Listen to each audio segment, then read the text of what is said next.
social, sino también el de salud mental, que hemos visto a lo largo de las semanas y lo hemos estado tratando aquí en Canal N, tiene una incidencia muy importante, no solamente en los niños, niñas y adolescentes cuando viven en un entorno de violencia, sino también en los adultos, en su desarrollo dentro de una construcción social que finalmente es la familia como núcleo. Estamos como la psicoterapeuta Claudia Atazara, con quien vamos a hablar de ello, quien precisamente pues, nos va a explicar un poco sobre este documento que estábamos repasando, doctora, sobre lo que publicaba Cristian Cueva. ¿Qué tal? ¿Cómo está? ¿Qué tal? Gracias por la invitación. Efectivamente es un tema importantísimo porque no solamente es algo que siempre tenemos que saber como grupo, como persona, a veces estamos inmersos en una relación tóxica sin darnos cuenta o en una relación de pareja donde hay ciertos tipos de indicadores que a veces normalizamos y que no nos damos cuenta que estos pueden ir creciendo y terminar en una agresión física o ambas. O que vamos normalizando incluso como propia sociedad, cuando cuestionamos el tiempo en el que una víctima se toma para romper esta espiral de silencio en el que a veces se encuentra inmerso, o poder identificar que la violencia no solamente es verbal, psicológica o física, sino también hasta económica, cuando hay una dependencia en la que no se permite salir de ello. Por ello a mí me gustaría empezar hablando, más allá del caso Cristian Cueva y de su esposa, de lo que realmente pasa en nuestra sociedad con estos círculos de violencia. ¿Cómo es que una mujer, un hombre puede llegar a el nivel que hemos visto en imágenes, pero además cómo romperlos y la trascendencia que hay en este impacto para los pequeños que están ahí?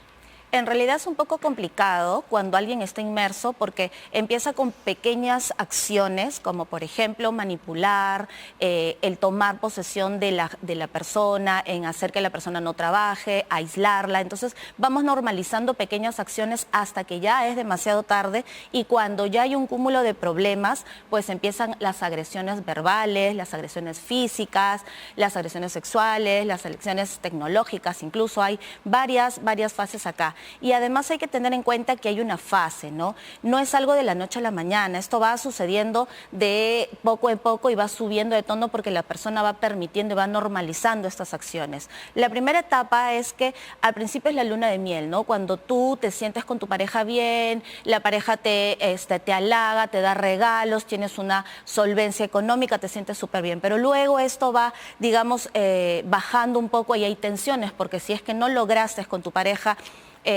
digamos, trabajar ciertos problemas que sucedían, pues van a haber tensiones hasta lograr o hasta llegar al maltrato físico, psicológico que se puede ver. Luego de ese maltrato vuelve a repetirse el ciclo, porque lógicamente la pareja va y se disculpa, pide perdón, incluso hay un cambio nuevamente momentáneo que volvemos a empezar con la luna de miel y nuevamente vuelve a repetirse este ciclo. Y así puede pasar meses, años en una relación sin darnos cuenta porque pensamos que nuestra pareja va a cambiar, porque pensamos que vamos a volver al inicio de lo lindo que fue, pero en realidad no sucede así, ¿no? Doctora, permítame, tenemos lo último de la información también respecto a este tema. Vamos con el desarrollo de la noticia en vivo y es que tenemos que la Quinta Fiscalía en Violencia contra la Mujer de Lima Centro ha dispuesto a iniciar diligencia preliminar tras la denuncia de la ciudadana Pamela López contra su esposo Cristian Cueva por el delito de agresión en contra de las mujeres o integrantes del grupo familiar. Se complica entonces muchísimo más la situación para Cristian Cueva porque se han dispuesto ya a iniciar estas diligencias preliminares luego de esta solicitud de medidas de protección que se le ha otorgado por parte del Poder Judicial. Se van activando entonces los diversas instituciones en cuanto a lo penal y al delito, en este caso el Ministerio Público, y van a investigar precisamente esta denuncia de agresión en contra de las mujeres o integrantes del grupo familiar. Colocan precisamente parte de este extracto en el video en el que se nota y se evidencia violencia hacia la esposa de Cristian Cueva.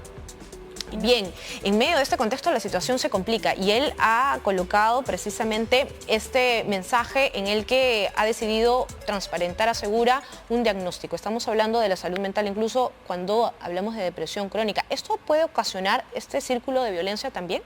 Bueno, en realidad cuando una persona está en depresión, estrés constante, no busca alternativas de solución y lo único que hace es tener estas emociones o estas emociones pico como la ira, el enojo, la frustración que puede estar viviendo y no busca cómo poder afrontarla, ¿no? Y en algunos casos, si ha tenido patrones repetitivos de agresión, pues tiende a ser agredido de esa forma.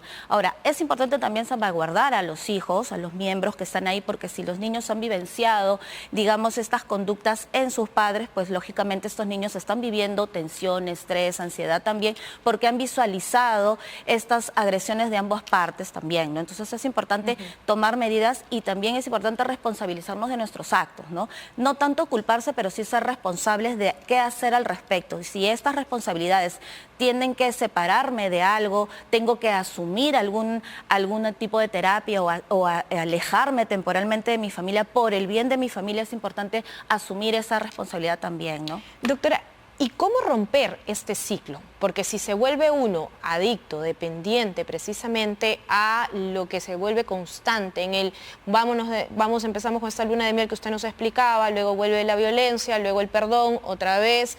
¿Cómo sales de ahí? Si estás acostumbrado, probablemente si has crecido en un entorno de violencia o si finalmente esto se traduce en años.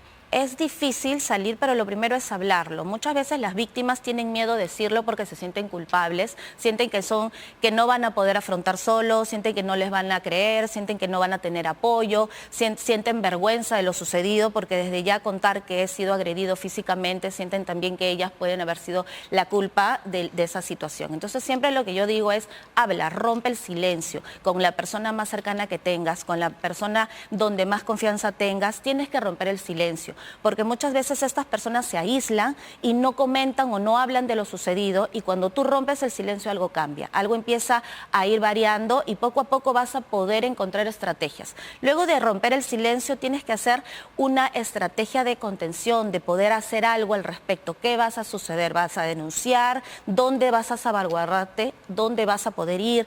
¿Qué vas a hacer con tus hijos? Puedes juntar la parte económica también, pedir ayuda siempre es lo primero que uno tiene que hacer en estas circunstancias, ¿no? Y como familia, ¿cómo actuar para poder contener precisamente a una mujer en medio de una situación como esta? Porque si denunciar ya rompiendo el silencio es bastante complicado, quedarte o sentir que estás sola es mucho más. Así es. En medio de una persona que probablemente tiene mayor poder económico que tú. Y eso pasa muchísimo, hay personas que tienen mucho poder sobre la mujer, están amenazadas, que te quito a los hijos, que no vas a saber nada sin mí, porque no solamente es un daño psicológico, sino también un daño emocional.